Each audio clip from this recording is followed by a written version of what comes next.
پہلے آپ سے آغاز کریں، بتائیں کیا بنے گا یہ پنجاب کا؟ آپ لوگ کہہ رہے ہیں حمزہ شہباز وزیر اعلیٰ بن گئے ہیں، آپ کہہ رہے ہیں گورنر گھر جاؤ، گورنر کہہ رہا ہے تم لوگ گھر جاؤ، تو ایک بار پھر معاملہ عدالت میں جائے گا اور پھر عدالت بتائیے کس نے گھر جانا اور کس نے نہیں جانا۔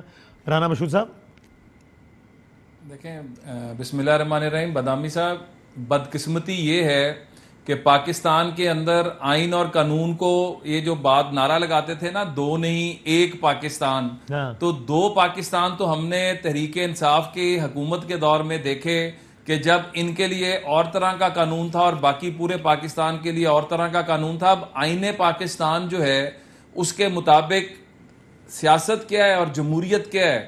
الیکشن بالکل ایک حقیقت ہے، دو کینڈیڈیٹس لڑتے ہیں، ایک جیتتا ہے ایک ہارتا ہے، دوسرا گریس کے ساتھ جو ہارتا ہے وہ گریس کے ساتھ ایکسیپٹ کرتا ہے کہ جی بالکل ہار گیا اور میں آئندہ زیادہ محنت کر کے آؤں گا اور لڑوں گا۔ لیکن یہاں پر کیا ہوا کہ وہ لیڈر جو کہتا تھا کہ چند 100 افراد بھی کھڑے ہو کے کہہ دیں کہ عمران خان گھر چلے جاؤ تو میں گھر چلا جاؤں گا، جو حال اس نے قومی اسمبلی کا کیا، سپریم کورٹ کو انٹروین کرنا پڑا، الیکشن کروانے پڑے، الیکشن کی ان کو انٹرپریٹیشن کرنی پڑی، اور جس طرح رات 12 بجے تک انہوں نے کھینچا اور جو کچھ ہوا وہ سب کچھ آپ کے سامنے ہے۔ سر وہ یہ کہتے ہیں نا کہ اگر یہ آپ ہوتے نا، وہ کہتے ہیں اگر یہ آپ ہوتے تو ہم وہی کرتے جو ہم نے کہا تھا۔ وہ کہتے ہیں اصل میں یہ آپ نہیں ہے نا، یہ امریکہ ہے، آپ تو مور ہیں۔ نہیں، ابھی میں تو اس طرف بھی آ رہا ہوں۔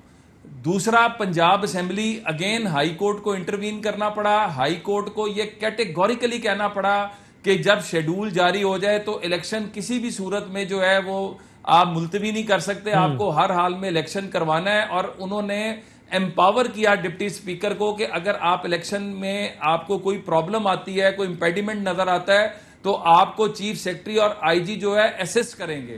اس کے بعد الیکشن ہو جاتا ہے ہائی کورٹ کی ڈائریکشنز کے اوپر، اور اب اس کے بعد اوتھ ہونا ہے جو ایک کانسٹیٹیوشنل جو ریکوائرمنٹ ہے۔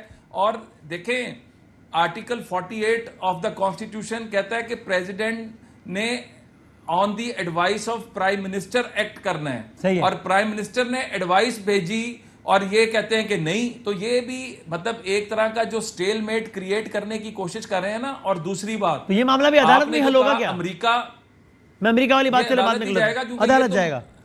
اچھا، میں ذرا آتا ہوں امریکہ پہ آتا ہوں۔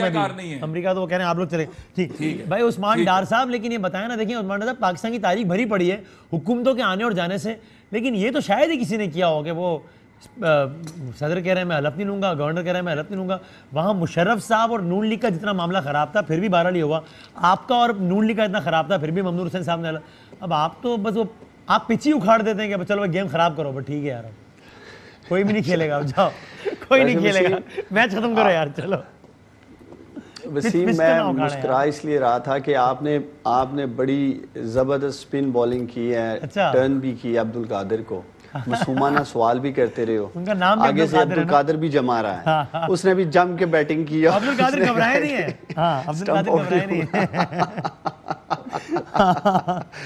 ویسے ایک بات ہے، مجھے بڑی خوشی ہے پاکستانی ہو کہ یہ نون لیگ والوں کو خاص طور پہ آئین اور قانون یاد آ گیا۔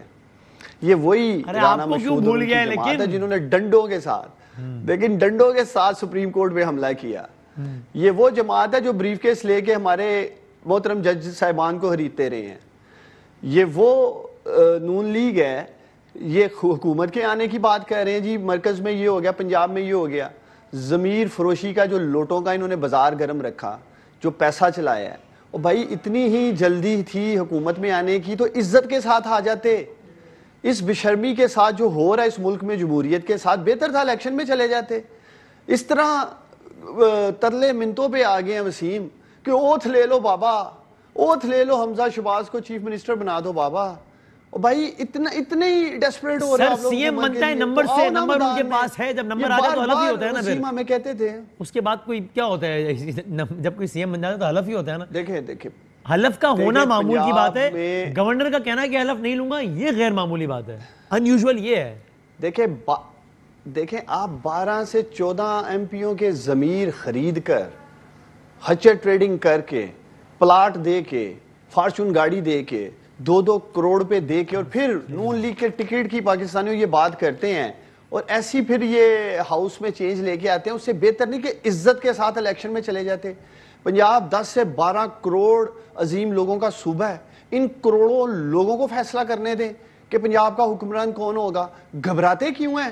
اخلاقی جرت کا مظاہرہ کریں نا آپ کی پروگرام میں وسیم, اناؤنس کریں ہاں جی ہم الیکشن میں جانا چاہتے ہیں, دودھ کا دودھ پانی کا پانی ہو جائے گا. ویسے جمعرات کو 21 اپریل کو لاہوریے ان کی سیاست کا دڑن تختہ کرنے جا رہے ہیں.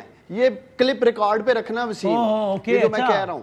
اور رانا صاحب کو میں دعوت دیتا ہوں کیونکہ ان کو اکثر لوگ کم نظر آتے ہیں. رانا صاحب میں آپ کو سٹیج 1 کا پاس دوں گا, آپ نے آنا ہے میرے ساتھ بیٹھ کر سننا ہے کہ یہ عظیم لاہوریے کیا بلند آواز میں بولیں گے. امپورٹڈ حکومت نامنظور. میں چاہتا ہوں رانا مشہود اپنی کانوں سے سنے اور آنکھوں سے دیکھیں. میں رانا صاحب سے پوچھتا ہوں پہلے, میں ذرا قادر صاحب یہ کیا یہ لاہور کے جلسے کے حوالے سے کتنے پرعزم تھے, اس بارے میں بات ہوئی عمران خان صاحب سے؟ ہاں بالکل, انہوں نے کہا کہ اب وہ لاہور کی طرف رخ کریں گے اور اس بار تھوڑا ڈیفرنٹ سینیریو ان کو دیکھنے کو ملے گا. اچھا, وہ بڑے ہاں وہ کہہ رہے ہیں کہ اب میں عوام کی طرف نکلا ہوا ہوں, بلکہ انہوں نے کہا کہ یہ سارے ملے ہوئے ہیں جو اپوزیشن کی ساری اس وقت عہدوں کے حوالے سے جو کچھ بھی ہو رہا ہے. انہوں نے کہا کہ سمجھ سے باہر ہے کہ ضمانتوں پر رہا ہونے والے کس طرح ملک چلائیں گے. اس وقت عہدوں کے نام پر جو بندر بانٹ ہو رہی ہے اس پر انہوں نے افسوس کا اظہار کیا. انہوں نے کہا کہ شہباز شریف بیوروکریٹس, الیکشن کمیشن اور امپائرز کو ساتھ ملانے کی پوری کوشش کر رہا ہے, اور پاکستان میں جو NRO 2 کی کوششیں ہو رہی ہیں اس سے قانون کی حکمرانی تباہ ہو جائے گی. اور قادر صاحب کیا یہ آپ کو لگا ان کی باتوں سے کہ وہ احتجاج کا دائرہ لانگ ٹرم ذہن میں سوچ کر بیٹھے جب تک الیکشن نہیں ہوتا؟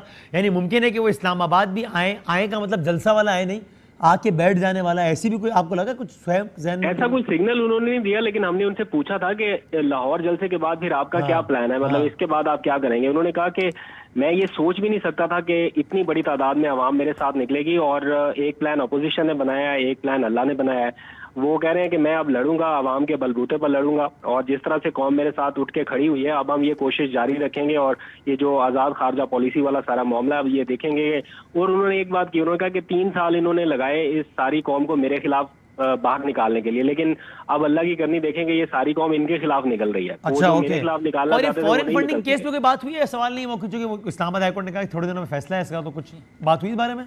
جی بالکل, فارن فنڈنگ کیس کے اوپر بھی بات ہوئی. انہوں نے کہا کہ میں چیلنج کرتا ہوں کہ فارن فنڈنگ کیس میں کچھ نہیں ہے, یہ کیس خام خواہ الجھایا جا رہا ہے, بلکہ انہوں نے کہا کہ میں ریکویسٹ کروں گا ان کو کہ یہ ساری جماعتوں کا کیس اکٹھا سنیں اور اکٹھا فیصلہ کریں. یعنی وہ اسلام آباد ہائی کورٹ سے اپنے لیے کوئی خطرہ نہیں دیکھ رہے, کانفیڈنٹ ہیں عمران خان صاحب؟ دیکھیں وہ یہ کہہ رہے ہیں, ان کا یہ موقف ہے کوٹ اینڈ کوٹ میں آپ کو بتا دیتا ہوں. انہوں نے کہا کہ پی ٹی آئی نے پوری دنیا میں پولیٹیکل فنڈنگ کیا, یہ پہلی جماعت ہے, واحد جماعت ہے پاکستان کی جنہوں نے پوری دنیا میں پولیٹیکل فنڈنگ کی ہے. انہوں نے کہا کہ چیریٹی ڈنر جو ہے وہ ہم نے کرائے, اور ہمارا جو ڈنر ٹیبل تھا باہر وہ بکتا تھا, یعنی لوگ اس کو چیک دے کے وہ خریدتے تھے. انہوں نے کہا کہ میں لکھ کر دیتا ہوں آپ کو کہ کوئی فورن یا ممنوعہ فنڈنگ شامل نہیں تھی, لیکن اگر ہمیں دیوار سے لگایا گیا تو پھر ریٹیلیٹ بھی ہوگا اور بھرپور طریقے سے ہوگا. اور انہوں نے کہا کہ میں چیلنج کرتا ہوں کہ فارن فنڈنگ کیس میں کچھ نہیں ہے, یہ کیس خام خواہ جان بوجھ کر الجھایا. اور قادر بھائی ایک آخری بات بتا دیں, پھر میں پولیٹیکل سے کنٹینیو کرتا ہوں. یہ توشہ خانہ ایک گھڑی خریدی 50% دینے کے پابند ہوتے ہیں